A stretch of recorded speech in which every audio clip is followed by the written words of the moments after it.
Good morning, and welcome to Bowie's Ride to Work.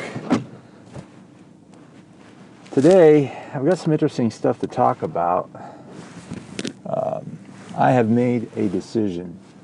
Yesterday, my boss called me at the end of the day. I was coming back from a client site, and basically, I've given my notice already over a month ago. Gave him 2 months' notice so he could replace me because we're moving to Vegas.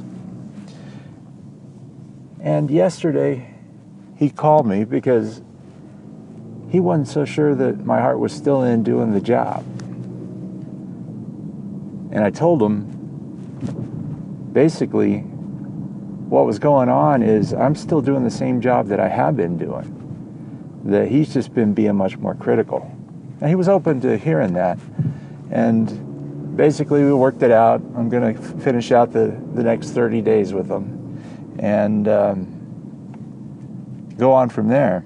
But it was kind of painful, but helpful at the same time. I mean, I made a decision yesterday that I am not looking for a job in Vegas. You know, I'm not looking for employment ever again. I'm in my mid-50s.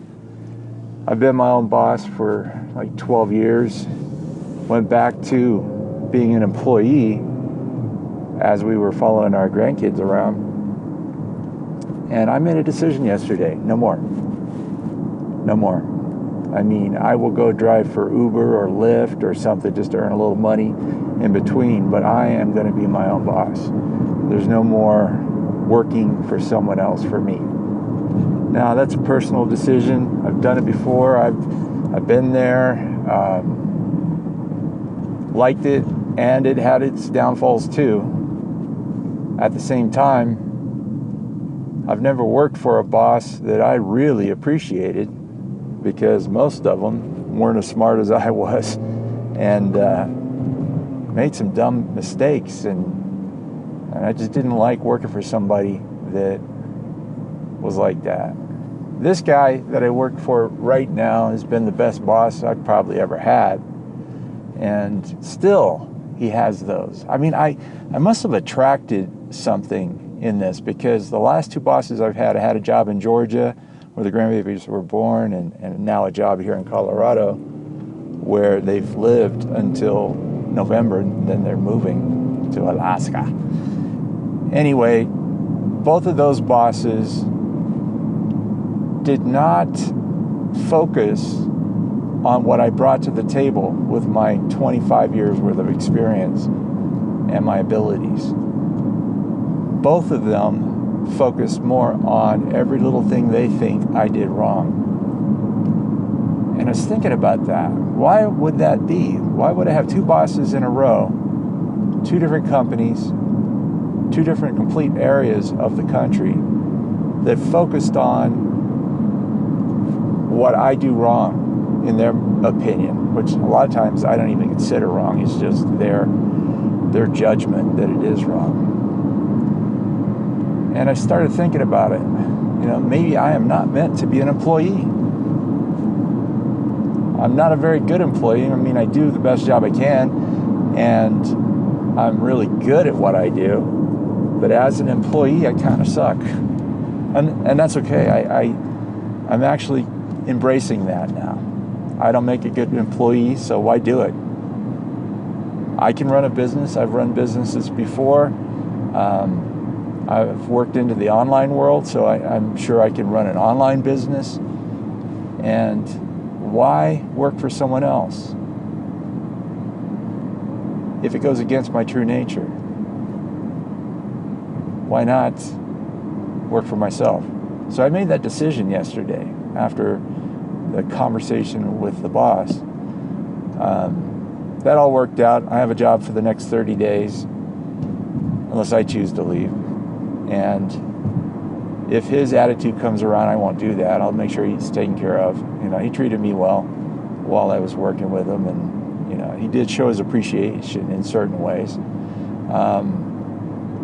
So I'll stick out the 30 days, get the job done that needs to be done during that time. But I am not even looking for a job in Las Vegas. I have decided I am my own boss, and will continue to be my own boss for the rest of my life. So, that being said, got that off my chest. I'm going to do my morning mantra of I am worthy. I was born worthy. I was worthy before I was born, and I am worthy now. I am an integral part of this universe. This universe doesn't even exist without me. How much more worthy could I be? You know? As a kid, I was taught that you had to take certain actions to be worthy.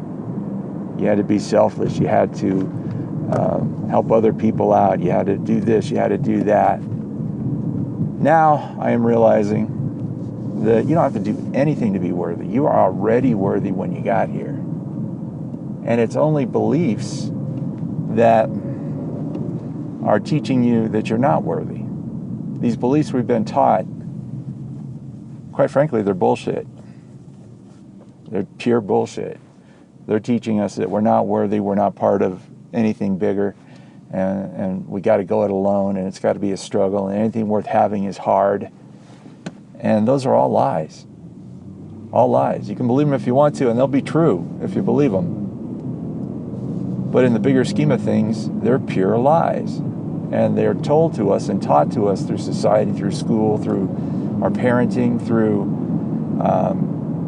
Hollywood, through higher education, through everything. We're taught those things, and we're taught them for one reason.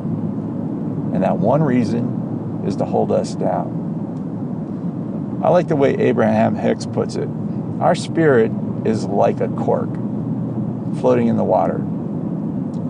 You can hold it down under the water, but as soon as you let it go, it bobs right back up to the top of the water. I think in our society, we have been bobbers held under the water. And I think now that we are starting to let go of what's holding us under and starting to bob to the surface. I see that as awakening. We're awakening to the fact that things aren't as they appear, and they are actually much better than they appear. They're falsely coerced into this idea of being tough, being hard, you know, anything worth having, you got to struggle for. And now where I'm at in life, I see that as such bullshit. You know, that's the reason for the name allowing and allowing bawiii. I am not struggling, I'm not forcing, I'm not pushing, I'm not conquering anymore. I am allowing. So as far as this idea of doing business instead of getting a job, I am allowing a business to happen for me. I'm allowing it to make more than enough income for me because I'm no longer surviving. I am thriving.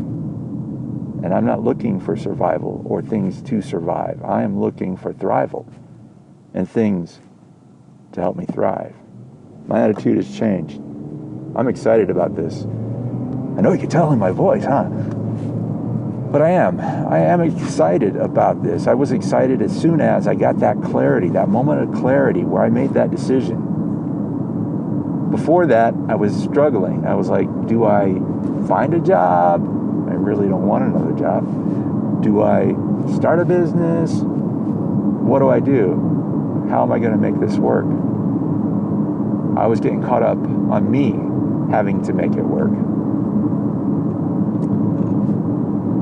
Now I'm realizing I'm going to allow it to work. God has my back. The universe has my back. The universe, through the law of attraction, gives me anything that I focus on. So all I need to do is control my focus. And when I see it go off, that's okay. That's just part of life. You know, your attention gets distracted. But I just need to be more aware of those distractions. And being more aware of them I can do things to fork my thoughts back into where they need to be, as opposed to where whatever it is wants them to go. So very powerful decision yesterday. And the feeling of clarity I felt after it was releasing. It's kind of like a load taken off my shoulders. It's like I felt a burden, and now that burden's gone. Little twinges still pop in about, how are we going to do this? How are we going to make it happen? And I got to catch myself. That is me going off track with my focus. And I have been catching myself. So the idea is, don't get off focus. When you do get off focus, bring it back to where it needs to be, or closer. That's one of the powers of the law of attraction. It will give you more and more of the thoughts that you're thinking, whatever they are. This is why it's very difficult sometimes if you're stuck in a certain way. It's because you're thinking about it every day, and you're thinking about it the same way every day. And the only way to really change that is to gradually fork your thoughts away from what it has been that's giving you the results that you're getting, more to what you want and the feeling of having it already. This is where the releasing comes in. You want enough income to make you financially independent. To me, that means you got more money coming in through passive income than your nut. Your nut being your total monthly expenses. So say your total monthly expenses are $2,500 a month for everything, for your rent or your mortgage, your car, gas, maintenance, insurances, all that. Say it's $2,500 a month, and you've got passive income coming in that's making you $3,000 a month.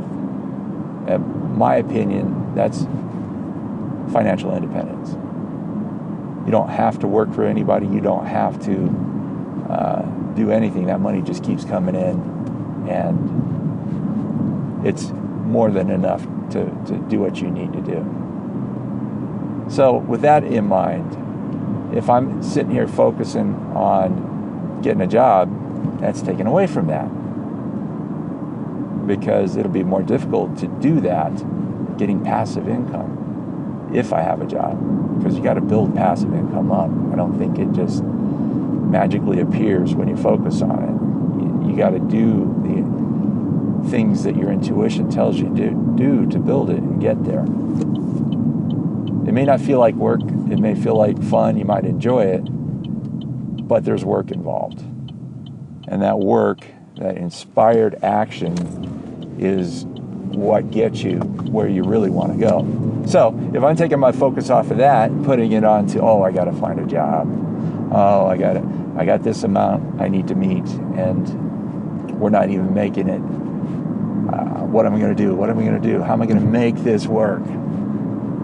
Again, my focus is now going more towards, how do I allow this to happen? How do I keep my focus on the right things?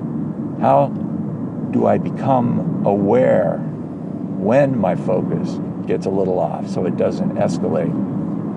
So back to, if your focus is already off, how do you get it on track? It's a very gradual process, because the law of attraction is going to keep your thoughts coming in the same general range that they're in right now. So you have to fork that thought. Okay, say what I just did, I made a decision that I am not going to look for a job because a job doesn't work for me. I made a decision that I'm going to be my own boss. So now whenever I start twinging on anything else that isn't taking me in that direction, I have to be more aware, and I have to catch it. And when I catch it, I'm going to fork a little bit. For example, whenever I catch myself kind of worrying about where the money's going to come from, I got to ask myself, do you believe God has your back? Yes, I do. Do you believe that if God has your back, He's going to let you go hungry? No, not unless it's for a purpose to get me somewhere. Do you believe that your intuition is going to take you the place you need to go? Yes, absolutely. Whatever my gut says, I do. Do you believe you can listen to your gut more? Yes, I can. So you start yourself on a little rant like that, and it will shift your focus off of whatever it was more to what you want. The trick is, it has to be things that you already believe. You can't convince yourself of a belief by doing that. So whatever you fork off to, it has to be something that you already believe. So if you don't believe the same things that I was just going through, you start simpler. Start with something a little more basic. Just take yourself a little bit outside that thought, and a little more outside that thought, and a little more. And gradually, you can take your thoughts and your beliefs to a place that's not where it was at all. Anyway, I have arrived at work, so that's the end of today's Bowie's Ride into Work. I hope you all have a great day, and this is Bowie signing out.